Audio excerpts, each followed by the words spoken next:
I love how Pikmin gets right down to business from the very beginning. Olimar is cruising through space when suddenly a meteor hits his ship out of nowhere. We see it quickly start hurtling towards this large planet resembling Earth. We also see many of the ship parts break away and scatter across the different areas right before the crash. Olimar reports his current situation and explains just how dire the circumstances are, mentioning the planet containing poisonous oxygen and that his current life support suit will only keep him alive for 30 in-game days. Despite the rather nerve-wracking news, Olimar carries on and hopes to find his missing ship parts and leave the planet before it's too late.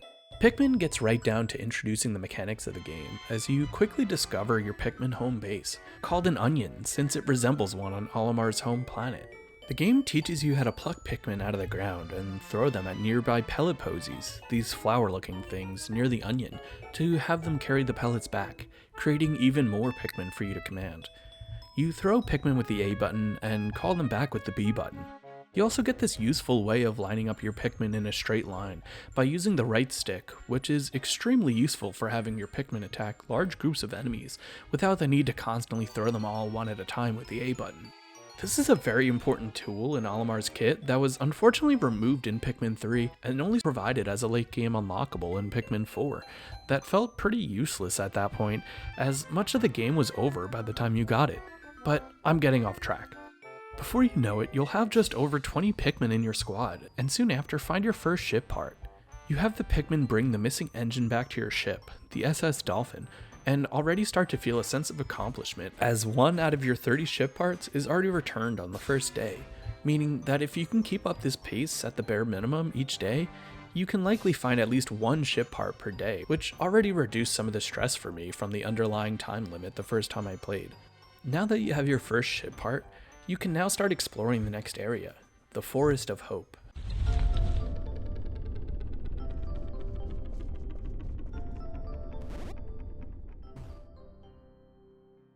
This is very well one of my favorite starting areas ever. You're immediately put in a gated off area, safe from any potential harm as you can familiarize yourself with the controls here, and further build up your Pikmin army before having them break down the gate when you're ready to further explore. This is a great area as the music is so calming and provides you with hope for even more ship parts to be found. The game really starts putting your aiming skills to the test as there are more things around now that require more precise control of the joystick. Olimar and the cursor both move together when moving the character, but you can aim more precisely with motion controls when throwing or calling Pikmin back in the Switch port. Even more so, the Wii remakes of the first 2 Pikmin games are ideally the best way to experience these games, as the Wii Remote paired with the sensor bar is the absolute smoothest and most natural way to aim the cursor, allowing for Olimar to move completely independently of the cursor. While these are still the best ways to experience Pikmin 1, 2, and even 3 on the Wii U, allowing for Wii Remote functionality, they are by no means necessary to just fully experience the games. I recommend picking up the Switch ports of all Pikmin games, as they are all easily accessible now through the Nintendo eShop and are ultimately a good compromise, still allowing for some minor motion control when throwing and calling back your Pikmin.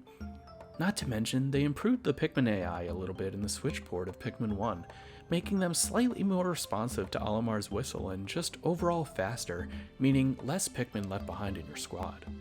You very quickly discover yellow Pikmin next that are the only Pikmin type in the game that can carry and use bomb rocks, allowing for you to take out stronger walls and for you to damage tougher enemies with. Yellow Pikmin are also thrown higher, requiring you to utilize them in certain areas to reach hard-to-reach ship parts. The in-game day ends after about 15 minutes, and the small sun icon at the top of the screen helps you keep track of the day so you can prepare to start collecting all your Pikmin before it's too late, as any Pikmin left outside your squad will be eaten by any of the wild creatures when you leave for the night. By this point in the game, I am always super eager to just get back to the planet and keep exploring to the next day, as I really enjoy exploring the Forest of Hope.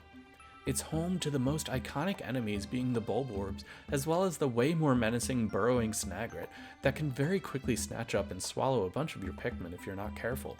Although there's a 30-day time limit in the game, I've never really felt too much stress about ensuring I collect everything in time, as I feel this game is pretty easy overall, and usually pretty manageable to collect all the parts by day 20 or so.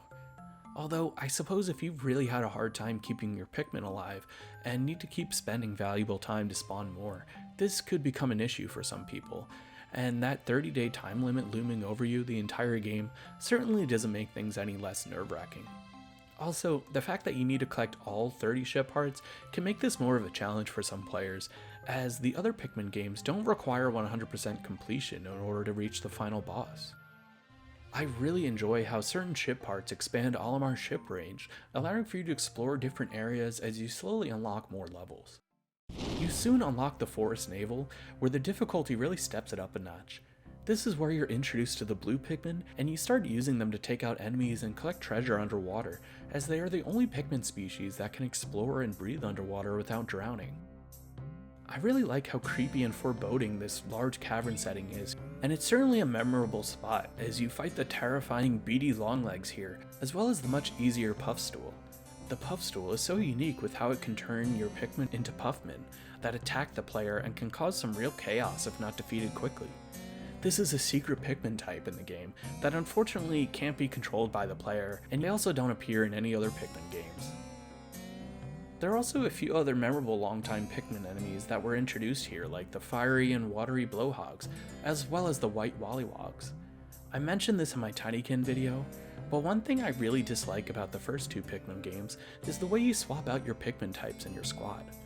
You need to first hold a Pikmin in your hand by holding down the A button, and then you need to press the B button or the R button on the Switch versions to swap to the next Pikmin type you have on hand. The problem with this is that combination alone takes too long if you need to quickly change Pikmin types in battle, but in addition to this, the Pikmin type selected often doesn't stay selected when throwing more, resulting in some frustrating moments of throwing the incorrect Pikmin types over and over for the job.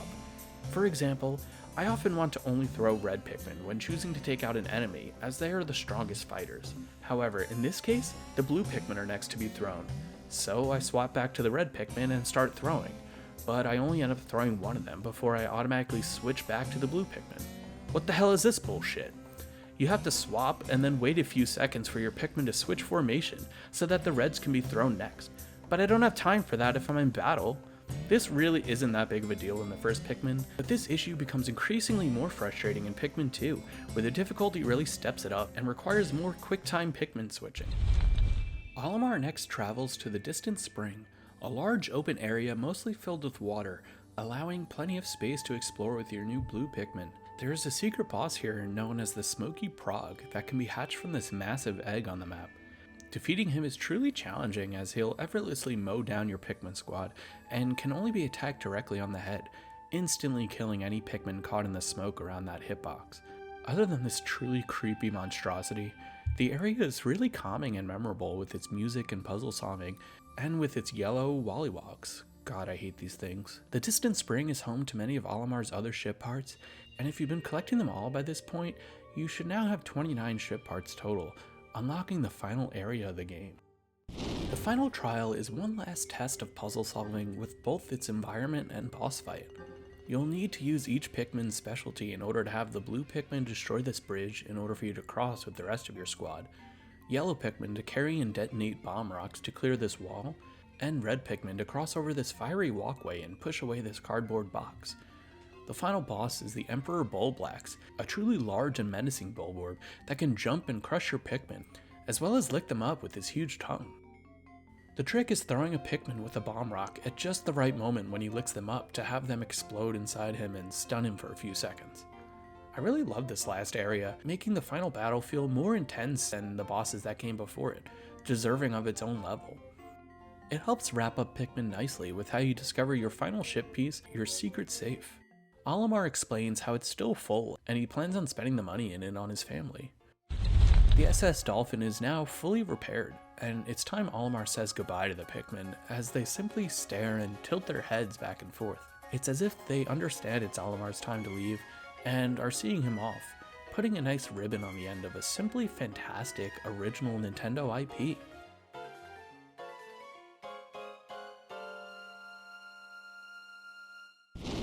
The first Pikmin game definitely feels like a complete experience, but if anything, leaves much to be desired in terms of pushing the game further in terms of mechanics, Pikmin types, and storytelling. Nintendo was already taking a big risk with Pikmin, launching a completely new IP on a new console at the time, and one that takes a stab at the real-time strategy genre with how you must micromanage and control your Pikmin correctly to see success. And I feel the first Pikmin game was Nintendo testing the waters to see how fans would respond to something unlike anything else that came before it. Although Pikmin didn't sell all that well at the time, it was at least enough to have Nintendo stay with the concept in the future. Luckily, fans only needed to wait 3 years for Pikmin 2, which is short when it comes to the many long droughts we've seen in between the other Pikmin games. Pikmin is surely one of Nintendo's most underrated series. There is so much personality and charm told through Olimar's ship logs, making you feel like you're truly in charge of his fate and want to help him succeed to see what happens, if nothing else. Pikmin is a joyfully unique experience, allowing for different mechanics and gameplay typically seen in other Nintendo games, which makes it truly stand out as one of the most creative ways Nintendo chose to enter into the real-time strategy genre. Pikmin is Shigeru Miyamoto's personal favorite project to work on, as he holds it in as high of regards as Mario and Zelda. It's a shame Pikmin has had some major ups and downs in the past, in terms of long development cycles and Nintendo needing to move games around to different systems. But with the most recent release of Pikmin 4, it's clear that after 22 years, Nintendo is still committed to supporting this series and pushing it forward into the future.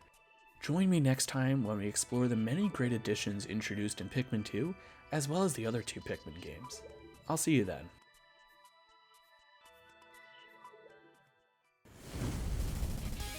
Thanks for watching, and don't forget to hit the like, subscribe, and bell notification icons so you can stay up to date on all my future videos.